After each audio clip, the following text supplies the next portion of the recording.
नमस्कार, आपके साथ मैं हूं सबीना तामंग देशमुख। नंबर 1 चैनल के नंबर 1 शो कच्चा चिट्ठा में आज बात जेलेंस्की के बहुत ही सीक्रेट दौरे की।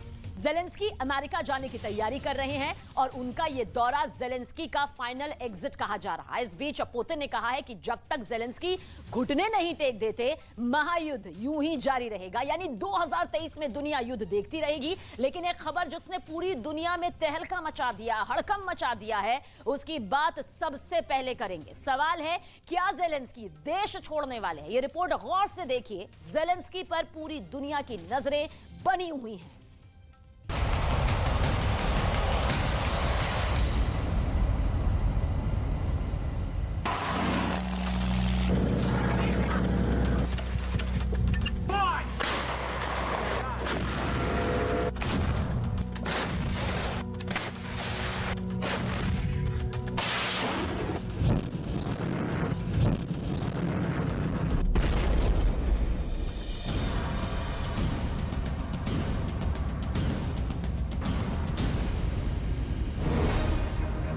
क्या जेलेंस्की हमेशा के लिए यूक्रेन छोड़ने वाले हैं? क्या जेलेंस्की का देश छोड़ने का वक्त आ गया है? युद्ध में हार से पहले ये बड़ा फैसला आखिर किस कीमत पर लिया जाएगा? कि जेलेंस्की का स्पेशल विमान एक बहुत ही सीक्रेट विजिट पर अमेरिका के लिए रवाना होगा और फिर व्हाइट हाउस में जेलेंस्की को दावत दी जाएगी। व्हाइट हाउस में बाइडेन के साथ ये मीटिंग या कहीं कि उनका अमेरिका का दौरा अब उनके फाइनल एग्जिट के तौर पर देखा जाना चाहिए।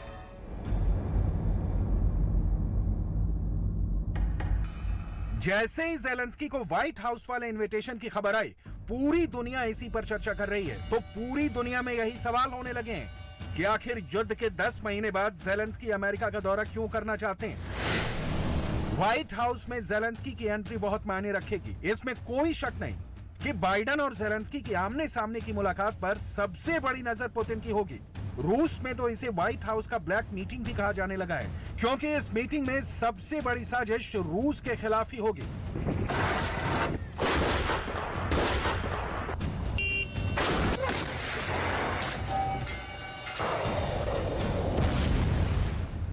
इसमें कोई शक नहीं कि यूक्रेन में जेलेंस्की जो युद्ध लड़ रहे हैं, उसकी पूरी स्क्रिप्ट अब नाटो या कहीं की अमेरिका लिख रहा है।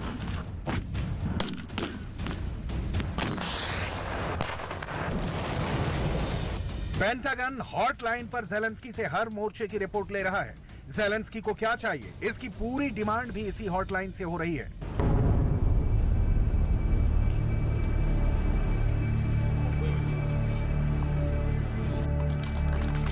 अमेरिका जाने वाली चर्चा से पहले जेलेंस्की बख्मुत के मोर्चे पर गए और वहां जाकर क्या कहा, इस पर गौर किया जाना चाहिए, क्योंकि अमेरिका वाली रणनीति का सबसे बड़ा लिंक यहीं से मिल सकता है। Я хочу сказати, що ми з вами бачимо, що залишається по тому, де вони проходять. Нічого живого. Питання не в Донбасі. Тому я хочу вам сказати, тут на Донбасі ви захищаєте всю Україну. Тому що після Донбасу вони все це зроблять і на інших містечках, в інших містечках нашої держави, бо вони не хочуть нічого українського. Я впевнений в цьому 100%. І тому на ваших плечах захист не Донбасу, а захист всієї України.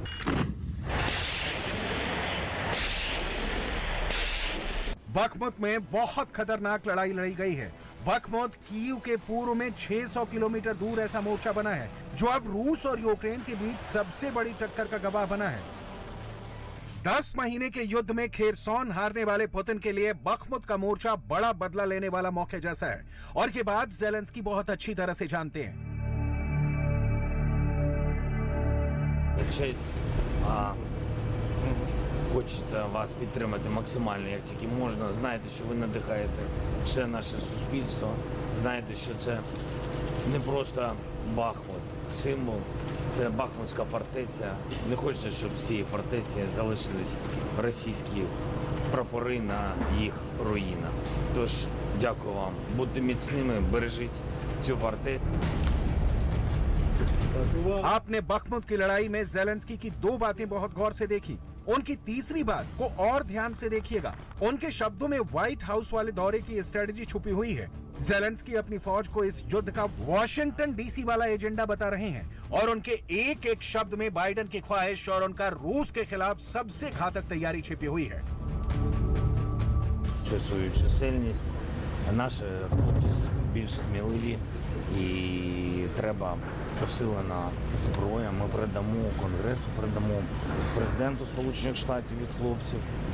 Вдячні за їх підтримку, але цього замало. Такий натяк, цього замало. Дякую. Це від душі. अब आपको ज़ेलेंस्की के वॉशिंगटन वाले एजेंडे को भी समझने में आसानी जरूर होगी और आपको उन सवालों के जवाब भी मिल जाएंगे जो ज़ेलेंस्की के वॉशिंगटन डीसी वाली विजिट को देखकर लगातार खड़े हो रहे हैं। सवाल नंबर 1, क्या ज़ेलेंस्की हमेशा के लिए यूक्रेन छोड़ने वाले हैं? क्या उनका देश छोड़ने का वक्त आ गया है? सवाल नंबर 2, क्या ज़ेलेंस्की और यूक्रेन को लेकर बाइडेन और पुतिन के बीच बड़ी डील हो चुकी है?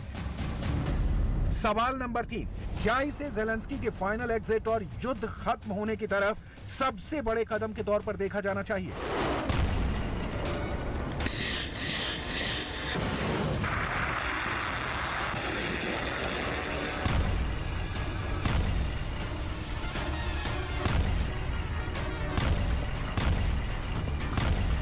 हालांकि ये सब मानते हैं कि ज़ेलेंस्की को हथियारों की जरूरत है, लेकिन क्या सिर्फ हथियार मांगने के लिए वो बाइडेन के दरबार में जाने को तैयार हो गए?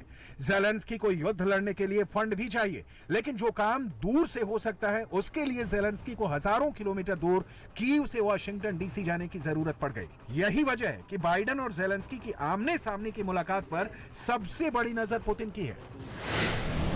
इस मीटिंग को रूस के खिलाफ सबसे बड़ी साजिश कहा जाएगा और व्हाइट हाउस में ब्लैक मीटिंग वाला टैग खुद ज़ेलेंस्की ने लगा दिया है।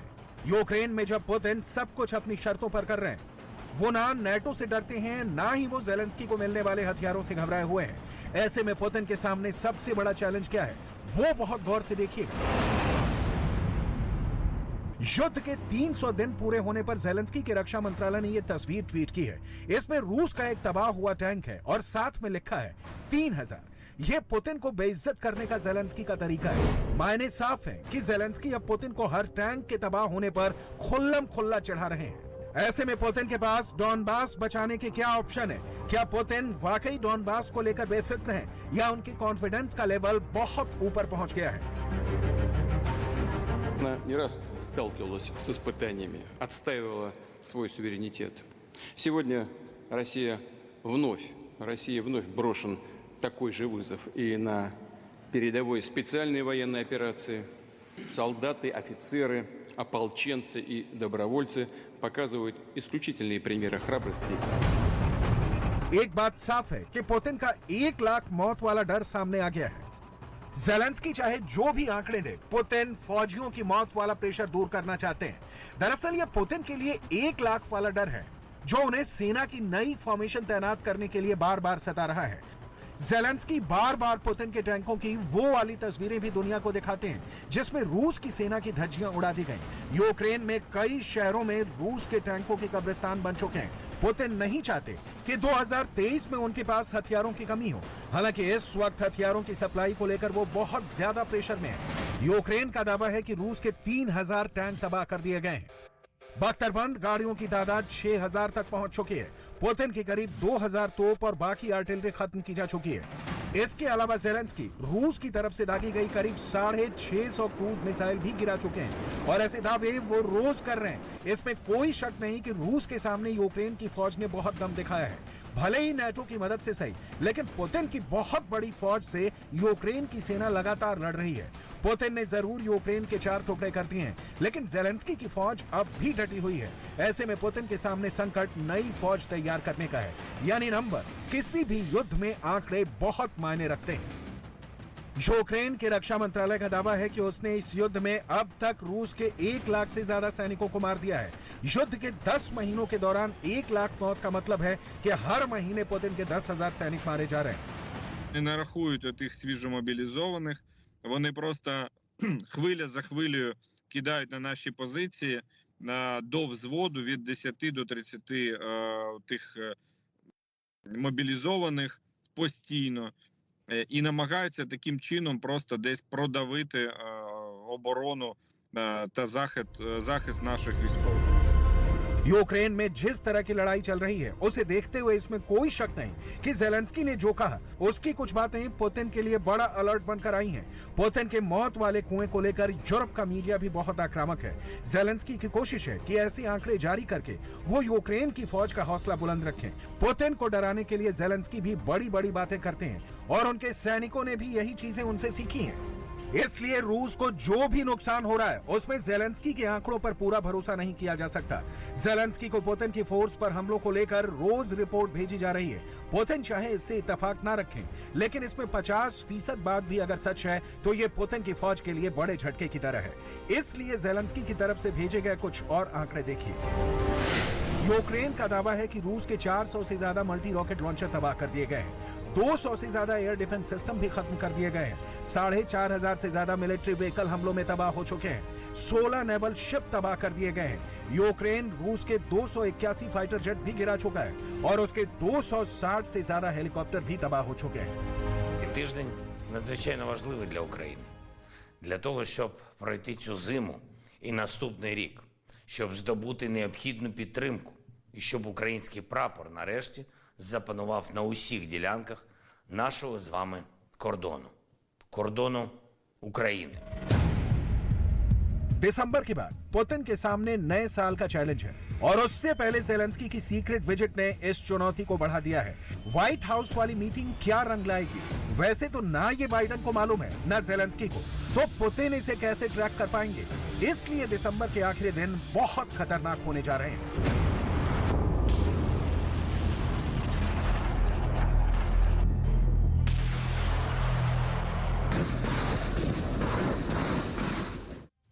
तो यूक्रेन जंग के बीच राष्ट्रपति व्लादिमीर पुतिन का बेलारूस दौरा बहुत खास माना जा रहा है। दुनिया भर के रक्षा विशेषज्ञों का मानना है कि इस वक्त व्लादिमीर पुतिन सिर्फ 3 लोगों पर भरोसा कर रहे हैं। पहला नाम है कमांडर कादिर्फ का, दूसरा नाम है वैगनर ग्रुप का चीफ और तीसरा शख्स है बेलारूस का राष्ट्रपति। लेकिन अगर आप जानना चाहते हैं कि पुतिन को बाकी लोगों पर यकीन क्यों नहीं है, तो ये रिपोर्ट बेहद गौर से देखिए।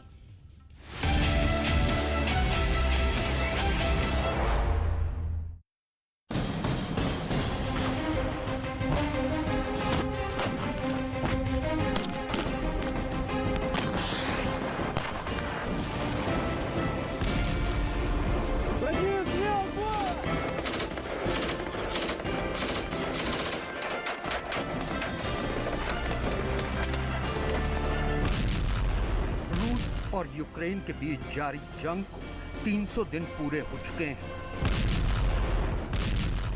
लेकिन ये जंग रुकने के बजाय और तेज होती जा रही है। इस जंग में रूस और यूक्रेन दोनों का भारी नुकसान हुआ है, लेकिन बावजूद इसके जंग रोकने के लिए कोई भी तैयार नहीं है। यूक्रेन जंग पर दुनिया 2 खेमों में बंट चुकी है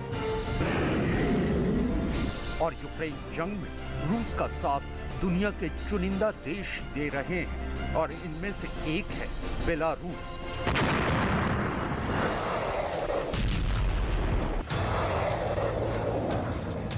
बेलारूस रूस का पड़ोसी देश भी है और बेलारूस के राष्ट्रपति अलेक्जेंडर लुकाशेंको रूस के राष्ट्रपति व्लादिमीर पुतिन के करीबी दोस्त भी हैं। लेकिन इस वक्त पूरी दुनिया एक तस्वीर से परेशान है और वो तस्वीर है राष्ट्रपति पुतिन के बेलारूस दौरे की। 19 दिसंबर 2022 को एक तरफ रूस की फौज अपने हमलों से यूक्रेन की राजधानी कीव को दहला रही थी,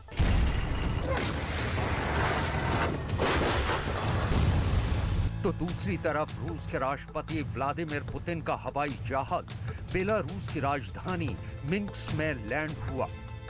आखिर यूक्रेन जंग के दौरान राष्ट्रपति पुतिन के बेलारूस दौरे को लेकर दुनिया इतनी परेशान क्यों है और इसके क्या मायने निकाले जा रहे हैं, तफसील से बताएंगे। लेकिन उससे पहले आपको वो तस्वीरें दिखाते हैं जिनके सामने आने के बाद राष्ट्रपति पुतिन की सेहत को लेकर एक बार फिर अटकलों का दौर शुरू हो गया है। ये राष्ट्रपति पुतिन का हवाई जहाज है इसके बाद राष्ट्रपति पुतिन हवाई जहाज की सीढ़ियों से उतरते नजर आते हैं, लेकिन सीढ़ियों से उतरते वक्त आखिरी सीढ़ी के पास पहुंचते ही वो उस पर पांव रखने की बजाय उसे लांघकर बेलारूस की जमीन पर अपना पांव रखते हैं। उनको देखकर लग रहा है कि आखिरी सीढ़ी पर पहुंचते ही वो थोड़ा लड़खड़ा गए, लेकिन फिर खुद को संभालकर वो उनके स्वागत के लिए खड़े बेलारूस के राष्ट्रपति अलेक्जेंडर लुकाशेंको की तरफ बढ़ते हैं। फूलों का गुलदस्ता लेने के बाद पुतिन राष्ट्रपति लुकाशेंको के गले मिलते हैं। इसके बाद दोनों पास में खड़ी काले रंग की कार की तरफ बढ़ते हैं और वहां से निकल जाते हैं। ब्रिटिश अखबार द सन की खबर के मुताबिक राष्ट्रपति पुतिन साल 2019 यानी 3 साल के बाद पहली बार बेलारूस आए। द सन का दावा है कि राष्ट्रपति पुतिन को खुद पर हमला किए जाने का डर सता रहा था, लिहाजा बेलारूस आने के लिए राष्ट्रपति पुतिन ने special jet LL-96-300 PU flying Kremlin का इस्तेमाल किया। इतना ही नहीं, उनकी फ्लाइट के दौरान उनकी हवाई जहाज की सुरक्षा के लिए फाइटर जेट भी उड़ान पर थे। इसके अलावा जिस वक्त उनके विमान ने उड़ान भरी तो उसी वक्त लातविया और एस्टोनिया की सीमा के पास रूस के RA-96022, RA-96014 और RA-96020 जहाज भी उड़ान पर थे। ये इसलिए किया गया ताकि पुतिन के दुश्मन ये ना समझ पाए कि वो किस जहाज के जरिए मिन्स्क पहुंच रहे हैं। इंटरनेशनल मीडिया में पुतिन के बेलारूस दौरे के अलावा जिस बात की सबसे ज्यादा चर्चा हो रही है वो है उनका मानसिक संतुलन और उनकी सेहत। कई रिपोर्ट्स में दावा किया गया है कि रूस के राष्ट्रपति की तबीयत इन दिनों अच्छी नहीं है। ऐसे में कई बार अटकलें लगाई गई हैं कि रूसी राष्ट्रपति कई गंभीर बीमारियों से पीड़ित हैं। इसके अलावा यूक्रेन पर आक्रमण के बाद पुतिन के स्वास्थ्य को लेकर भी कई दावे किए गए।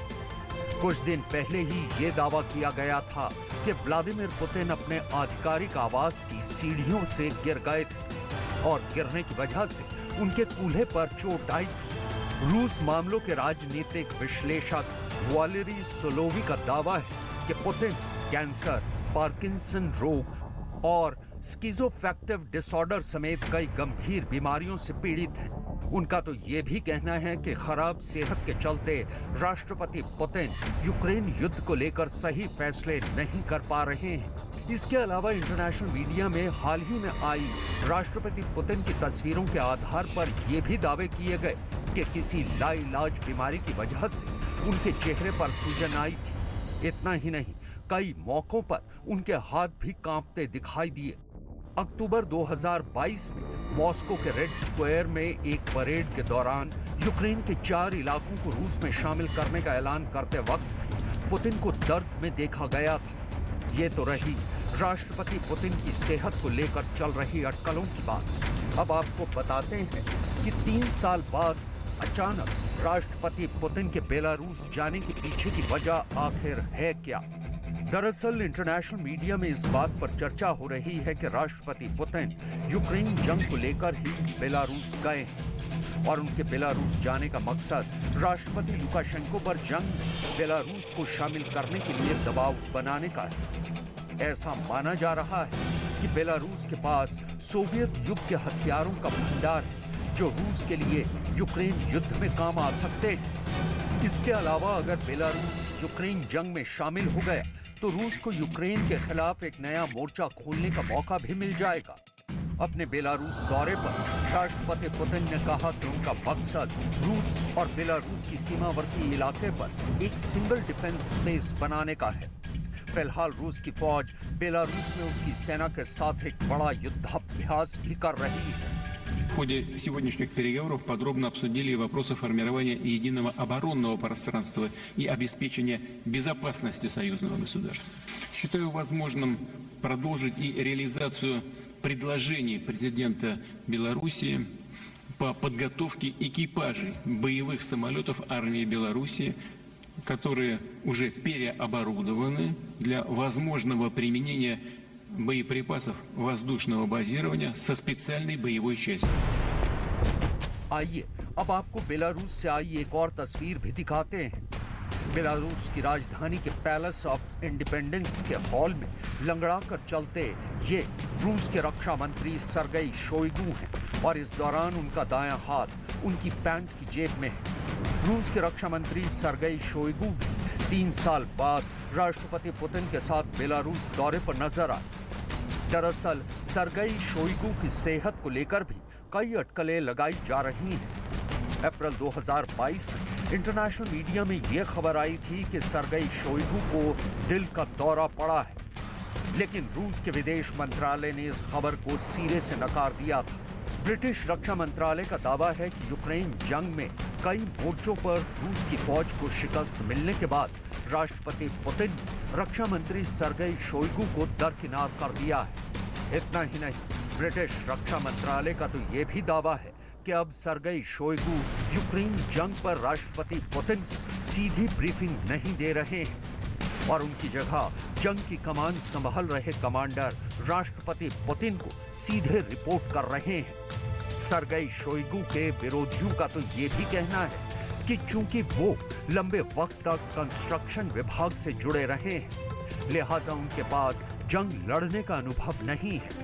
लेकिन बावजूद इसके सरगेई शोइगु साल 2012 से रूस के रक्षा मंत्री का पद संभाल रहे हैं। इन तस्वीरों और रूस के विरोधियों की इन तमाम दलीलों और दावों को देखने समझने के बाद एक बात तो तय है कि राष्ट्रपति पुतिन के इनर सर्कल में भी सब कुछ ठीक नहीं चल रहा है, क्योंकि जिस तरह राष्ट्रपति पुतिन अपनी सेना के कमांडरों से ज्यादा रमजान कादिरोव और प्रिगोजिन पर एतबार और भरोसा दिखा रहे हैं, उसे देखकर तो लगता है कि सरगेई शोइगु सिर्फ नाम के लिए ही रूस के रक्षा मंत्री रह गए हैं। इसके अलावा इंटरनेशनल मीडिया में इस बात की भी आशंका जताई जा रही है कि जनवरी 2023 में राष्ट्रपति पुतिन यूक्रेन जंग में अपने नए सैनिकों को उतारने वाले हैं, जिसके बाद यूक्रेन जंग और भी भीषण होने वाली है।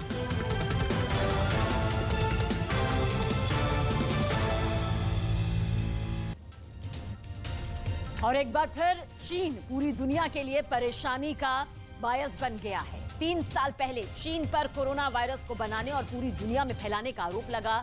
हेल्थ एक्सपर्ट्स के मुताबिक इस बार चीन से कोरोना वायरस का जो सब वेरिएंट पूरी दुनिया में फैल रहा है वो बेहद घातक है, खतरनाक है। लेकिन कमाल देखिए, कोरोना पर दुनिया को अंधेरे में रखने वाला चीन इस बार भी कोरोना संक्रमण के आंकड़ों को छिपाने की हर मुमकिन कोशिश कर रहा है और चीन में कोरोना के लगातार बढ़ते मामलों ने ही उसके झूठ की पोल खोल कर रख दी।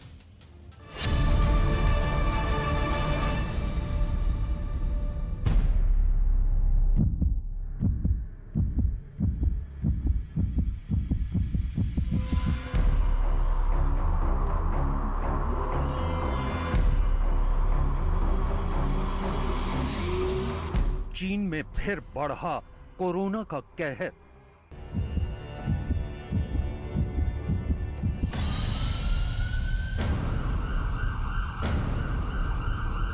कोविड-19 ने मचाई चीन में अफरा तफरी। चीन में वायरस की मार, कोरोना ने मचाया कोहराम।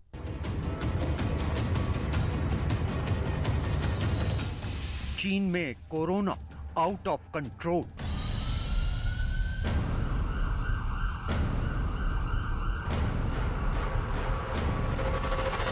रूस और यूक्रेन के बीच 10 महीने से जारी जंग की वजह से दुनिया पहले से ही परेशान है और अब चीन में कोविड-19 के लगातार बढ़ते मामलों ने उसकी परेशानियों में और भी इजाफा कर दिया है। कोविड-19 यानी वो घातक वायरस जिसकी दस्तक से दुनिया एक बार फिर दहशत में है। कोरोना वायरस एक नए रूप में एक बार फिर लौट आया है और इस बार उसकी चपेट में वो देश है जिस पर बार बार कोरोना वायरस को बनाने और पूरी दुनिया में फैलाने का आरोप लगता रहा है।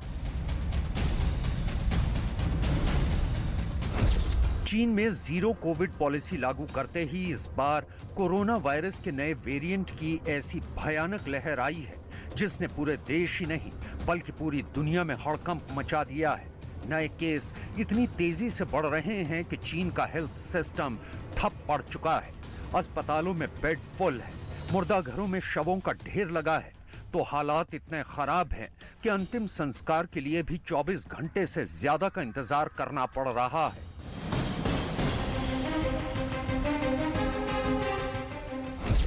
इस बार चीन में मचे कोविड-19 के कोहराम की वजह इस वायरस के नए वेरिएंट BF.7 को जिम्मेदार माना जा रहा है।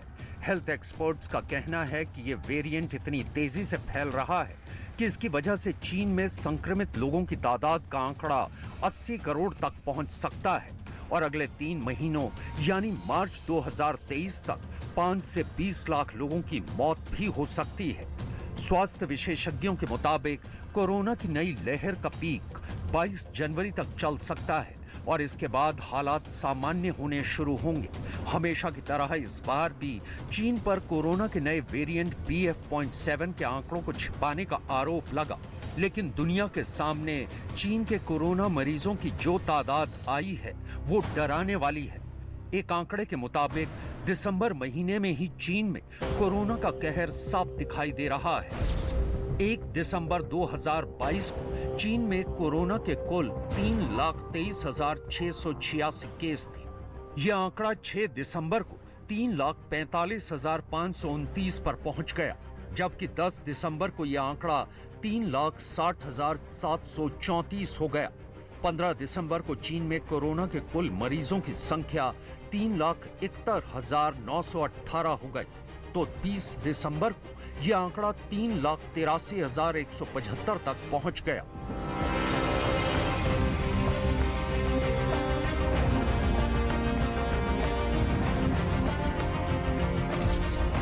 देश में बढ़ते कोरोना के मामलों पर चुप्पी साधने वाला चीन भी अब ये मान रहा है कि उसके देश में ओमिक्रॉन के 2 नए सब वेरिएंट की वजह से यह वायरस तेजी से फैल रहा है। लेकिन चीन के स्वास्थ्य विभाग के डायरेक्टर का यह कहना है कि ये वेरिएंट बाहर से उनके देश में आए हैं, न कि इनकी उत्पत्ति चीन में हुई है। BQ.1 和 SBB 已经传入我国，我国呢近3个月来已经监测到 BL7、BQ.1、SBB 这个传入我国，一共是发现近3个月有130多个奥密克戎的亚分支输入我国，同时呢这50个亚分支引起关联的本土病例或者爆发流行，就包括这个 BQ.1 和 SSBB。कोविड-19 संक्रमण की वजह बनने वाला कोरोना वायरस साल 2020 से अभी तक कई बार म्यूटेट हो चुका है। हर नए वेरिएंट ने पुराने वेरिएंट को पीछे छोड़ा और ज्यादा से ज्यादा लोगों को अपना शिकार बनाया। विशेषज्ञों के मुताबिक कोरोना का नया वेरिएंट BF.7 ओमिक्रॉन का सब वेरिएंट है और इसका इंक्यूबेशन पीरियड बहुत कम है। इतना ही नहीं, ये बहुत तेजी से फैलता है। डॉक्टरों के मुताबिक BF.7 से संक्रमित एक मरीज की वजह से 18 लोगों में संक्रमण फैल सकता है, जबकि ओमिक्रॉन के दूसरे वेरिएंट से सिर्फ 5 लोगों में संक्रमण फैलता था। आइए आपको ये बता दें कि आखिर अब तक कोविड-19 कितने तरह के वेरिएंट की शक्ल में दुनिया में तबाही मचा चुका है। WHO यानी विश्व स्वास्थ्य संगठन के मुताबिक अब तक दुनिया के सामने कोरोना के alpha, beta, gamma, delta, Omicron, lambda और MU यानी 7 वेरिएंट आ चुके हैं। हर वेरिएंट के कई सब वेरिएंट भी मौजूद हैं। WHO यानी विश्व स्वास्थ्य संगठन ने कोविड-19 वायरस का 2 तरह से क्लासिफिकेशन किया है। पहला वेरिएंट ऑफ कंसर्न, दूसरा variant of interest. Alpha, beta, gamma, delta और ओमिक्रॉन को वेरिएंट ऑफ कंसर्न में रखा गया है। वहीं लैम्बडा और MU जैसे वेरिएंट को वेरिएंट ऑफ इंटरेस्ट में क्लासिफाई किया गया है।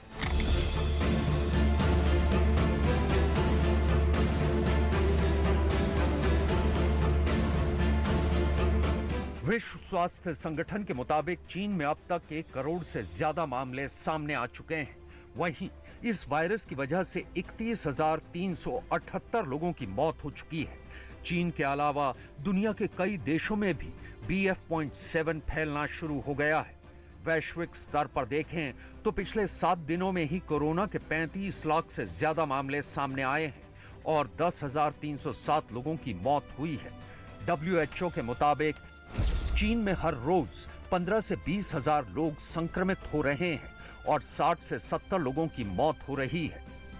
जापान में 20 दिसंबर को 1,85,000 लोग संक्रमित पाए गए और 231 लोगों की मौत दर्ज की गई। दक्षिण कोरिया में 20 दिसंबर को एक दिन के अंदर 87,559 लोग संक्रमित पाए गए, जबकि 56 मरीजों की मौत हो गई। फ्रांस में 20 दिसंबर को 71,212 नए मरीज मिले और 130 लोगों की मौत हुई। जर्मनी में 20 दिसंबर को 52,528 नए मरीज पाए गए और 201 लोगों की मौत दर्ज की गई। अमेरिका में 20 दिसंबर को 25,714 लोग संक्रमित पाए गए, जबकि 308 लोगों की मौत हो गई। ताइवान में 20 दिसंबर को 17,117 कोरोना संक्रमित पाए गए और 18 लोगों की मौत हुई। हांगकांग में 20 दिसंबर को 14,982 लोग संक्रमित पाए गए और मौत का आंकड़ा 33 रहा। पेरू में 20 दिसंबर को 8,000 लोग कोरोना से संक्रमित हुए और 15 लोगों की मौत हुई। रूस में भी रोजाना 5 से 10,000 लोग इस संक्रमण की चपेट में आ रहे हैं और 20 दिसंबर को 57 लोगों की मौत दर्ज की गई।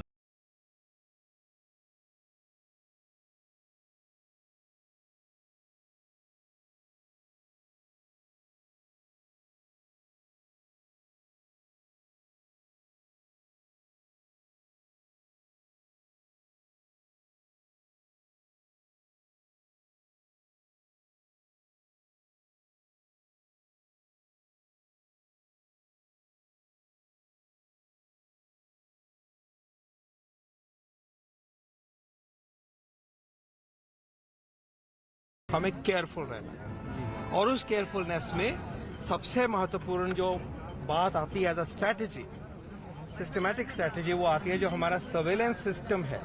उसके कई पहलू हैं। भारत में कोविड-19 के मामलों में लगातार गिरावट आ रही है। 21 दिसंबर 2022 की सुबह 8 बजे केंद्रीय स्वास्थ्य एवं परिवार कल्याण मंत्रालय के जारी आंकड़ों के मुताबिक पिछले 24 घंटे के दौरान देश में 131 नए मामले सामने आए। इसमें पहले 20 दिसंबर को 112 नए मामले सामने आए थे, जबकि 19 दिसंबर को 135 नए मामले मिले थे। 1 नवंबर को 1,046 नए मामले दर्ज किए गए थे। आंकड़ों के लिहाज से भारत में अब सक्रिय मामलों की दर 0.01% है, जबकि रिकवरी रेट 98.8% पर पहुंच चुका है। हर रोज कोरोना मरीजों के मिलने की सूची में भारत फिलहाल 51वें नंबर पर है। भारत में अभी 4,527 कोरोना मरीजों का इलाज चल रहा है और एक्टिव केस के मामले में भारत दुनिया में अभी 90वें स्थान पर है।